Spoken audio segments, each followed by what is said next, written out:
visitors, balik lagi bersama dengan Irda di Catatan Visi. Nah, kali ini Catatan Visi ingin membahas mana sih yang lebih baik, pilih yang mana nih, umroh backpacker atau mandiri, atau umroh bersama dengan travel.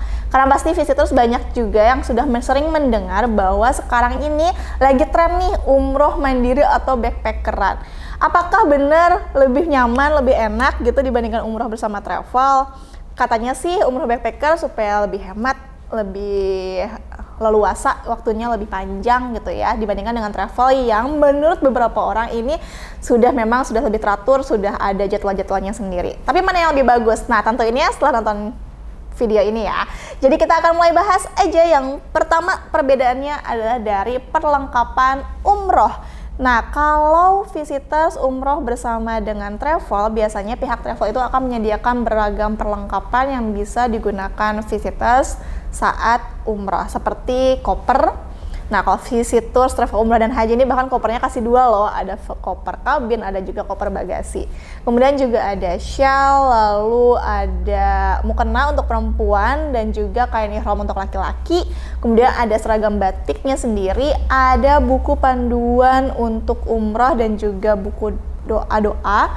Lalu kemudian juga ada tas lempang, lalu ada tas sendal, ada pouch dan lain-lain yang memang disediakan oleh travel. Tapi kalau visitors umroh mandiri atau backpackeran, nah perlengkapan itu harus visitors sediakan sendiri. Jadi visitors harus cari sendiri nih kain ihramnya, cari sendiri nih kopernya gitu, cari sendiri buku doa, buku panduan umrohnya harus visitors cari sendiri gitu. Nah, yang kedua adalah visa umroh. Nah, untuk visa umroh ini meskipun visitors pergi secara backpacker atau mandiri, visa umrohnya tetap visitors harus beli ke travel umroh supaya psikopatnya nanti ada kita dapat dari Kementerian Agama. Tetap harus melalui dari travel ya visitors. Nah, apakah harganya jadi lebih murah? Enggak. Justru kalau visa umroh secara mandiri ini harganya lebih mahal dibandingkan visitors umroh membayar paket dari travel yang disediakan oleh travel. Karena kalau visa secara mandiri ini harganya jauh lebih tinggi dibandingkan visa untuk rombongan. Nah, yang ketiga adalah pesawat, handling bandara, dan moda transportasi. Kalau visitors umroh bersama dengan travel, biasanya pihak travel ini dalam satu paketnya ini sudah terdiri dari tiket pesawat pulang pergi, handling di bagasi, handling di bandara, kemudian juga sudah ada moda transportasi yang nantinya akan visitors dapatkan selama di Mekah dan Madinah untuk mobilitasnya visitors.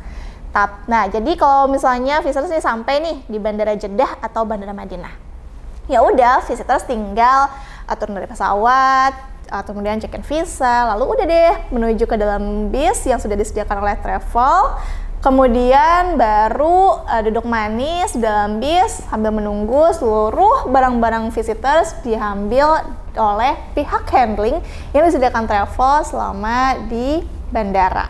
Tapi kalau misalnya visitors umroh mandiri, nah ini visitors sampai di Bandara Jeddah atau Madinah, habis check-in visa, kemudian masuk imigrasi gitu ya, kemudian harus handling barang-barangnya visitors sendiri, ini harus nunggu di bagasi bandara sendiri gitu ya, menunggu sampai barang-barangnya keluar.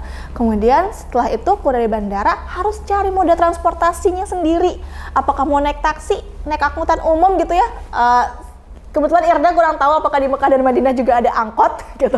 Karena biasanya kalau bersama dengan travel umroh ini kan sudah disediakan bis nih, tinggal duduk manis. Nah, kemudian kalau di Mekah dan Madinah, kalau mandiri gimana? Visitors harus cari taksi sendiri. Yang pastinya biayanya akan jadi lebih mahal nih untuk menuju ke hotel yang visitors tuju. Kalau turunnya di Jeddah biasanya menuju Madinah tuh masih sekitar 1-2 jam. Ke Mekah itu masih beberapa jam, jaraknya cukup jauh gitu dari bandara menuju hotel yang nantinya akan bisa visitors tempati. Jadi harus mengeluarkan biaya ekstra untuk moda transportasi selama berada di Mekah dan juga Madinah. Kemudian hotel dan juga makanan. Nah, kalau di travel umroh biasanya hotel tersebut sudah satu paket nih dengan sarapan, makan siang, dan juga makan malam. Harganya udah sepaket deh pokoknya.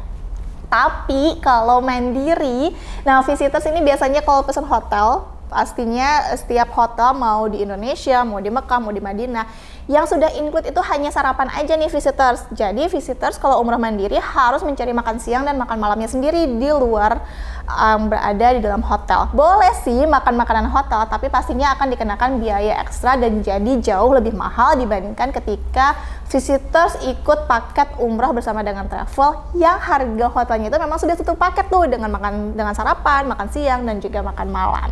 Nah, perbedaan yang berikutnya ada di pembimbing. Nah, kehadiran pembimbing atau mutawif ini sebenarnya sangat dirasakan manfaatnya oleh para jamaah umroh, khususnya bagi mereka yang terkendala bahasa, kemudian tata laksana umroh seperti apa, kemudian bingung sama arah, nggak tahu sejarah tempat-tempat wisata atau tempat-tempat sakral di Tanah Suci, kemudian juga mungkin nggak tahu juga nih masalah-masalah yang lain nih, gimana cara menyelesaikannya, karena ada aja nih kalau di Tanah Suci pasti kita nggak tahu ya, bisa jadi ada masalah-masalah yang timbul selama di Tanah Suci. Nah, keberadaan mutawif atau juga pembimbing umroh ini dirasakan sangat bermanfaat bagi para jamaah umroh. Makanya pihak travel biasanya selalu menyediakan mutawif atau pembimbing yang mereka bawa langsung dari Jakarta untuk membantu jamaah umroh melaksanakan umrohnya sesuai dengan Al-Quran dan juga Sunnah, kemudian membantu mengenalkan tempat-tempat bersejarah selama di Tanah Suci, kemudian juga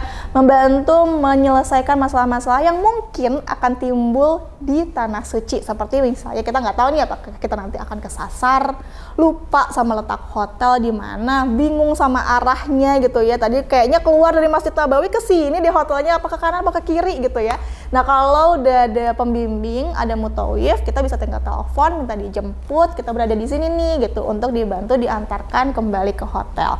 Tapi kalau kita umrah secara mandiri atau backpacker, ya udah kita harus siap melaksanakan semuanya sendiri. Harus paham bagaimana caranya pelaksanaan umroh yang sesuai dengan Al-Quran dan juga As-Sunnah. Harus tahu sendiri nih, cari tahu sendiri nih tempat-tempat bersejarah di Tanah Suci gitu ya. Apa saja yang harusnya kita kunjungi, apa saja yang nggak boleh ketinggalan kita datangi gitu. Nah, itu kita harus melakukannya sendiri dan harus cari tahu sendiri. Nah, yang berikutnya adalah manasik umroh. Nah, travel umroh ini biasanya menyediakan manasik untuk para jamaahnya yang akan berangkat. Nah, manasik umroh ini biasanya dilakukan seminggu atau beberapa hari sebelum keberangkatan. Tujuannya untuk apa? Untuk memberitahukan jamaah teknis nantinya akan seperti apa pelaksanaan umroh selama di Mekah dan juga Madinah. Seperti apa nih tata caranya umroh yang benar, mulai dari mereka tawafnya, kemudian sa'inya, tahalulnya gitu kan, lalu doa-doanya dan teknis-teknis lainnya nantinya akan dilakukan selama ibadah umroh di Tanah Suci atau ketika beribadah di Masjid Nabawi ataupun Masjidil Haram. Nah, ini sudah dikasih tahu nih semuanya. Tapi kalau backpackeran umroh secara mandiri tentunya nggak ada manasik untuk umroh mandiri, jadi memang harus lebih ekstra belajar.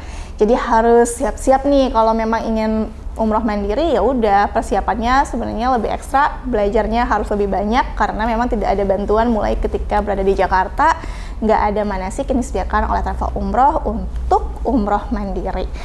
Jadi pilihan tetap berada di tangan visitors nih. Jadi mau pilih yang mana? Umroh mandiri, backpackeran, atau bersama dengan travel yang udah pasti aman, nyaman, tenang, ada mutawifnya, ada pembimbingnya, nggak usah repot-repot bawa barang-barang sendiri, dan nggak perlu bingung lagi dengan moda transportasi dan makannya visitors selama berada di Tanah Suci. Jadi bagus yang mana nih? Mandiri atau bersama dengan travel? Yuk tulis komen di bawah ya. Irda pamit. Wassalamualaikum warahmatullahi wabarakatuh.